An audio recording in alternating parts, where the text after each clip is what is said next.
આજરોજ નડિયાદ કુંદનબેન દિનશા પટેલ હોલ ખાતે મહાગુજરાત મેડિકલ સોસાયટીના ચેરમેન ભાસ્કરભાઈ દેસાઈના 88મા જન્મદિવસની ઉજવણી કરવામાં આવી હતી।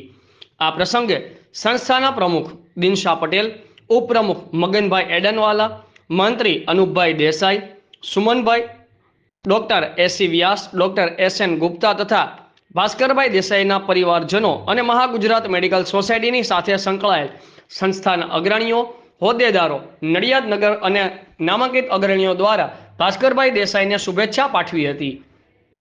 સંસ્થાના મંત્રી અનુભાઈ દેસાઈએ જણાવ્યું હતું કે મહાગુજરાત મેડિકલ સોસાયટી સાથે હાલમાં 700થી વધુ લોકો જોડાયેલા છે, તેમજ કોન્ટ્રાક્ટ ઉપર કામ કરતા અલગ અલગ એમ સંસ્થા વર્ષોથી નડિયાદમાં હોસ્પિટલની સેવા સાથે સંકળાયેલ છે અને ચેરમેન ભાસ્કરભાઈની કોઠાસૂઝથી આગળ વધી રહી છે।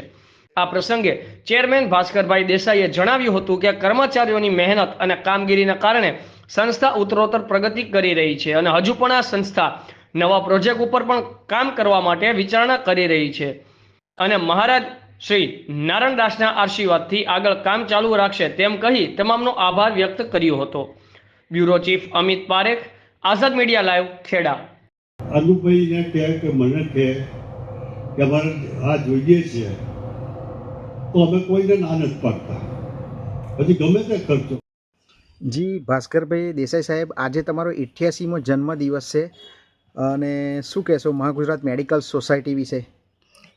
હું છેલ્લા 40 વર્ષથી આ સંસ્થામાં જોડાયેલો છું અને મેં જ્યારે ચાર્જ લીધો ત્યારે કશું હતું નહીં, 45 માણસનો સ્ટાફ હતો। આજે મારા 889 માણસનો સ્ટાફ છે અને મને આનંદ છે કે મને જે કંઈક મહારાષ્ટ્રીય કામ સોંપ્યું છે એ આનંદથી મેં બધું કર્યું છે અને મારા મેનેજિંગ કમિટીના સભ્યોને પણ હું ધન્યવાદ આપું છું કે મને છૂટા હાથે કામ કરવાની છૂટ આપી હતી એટલે આ પ્રગતિ કરી છે।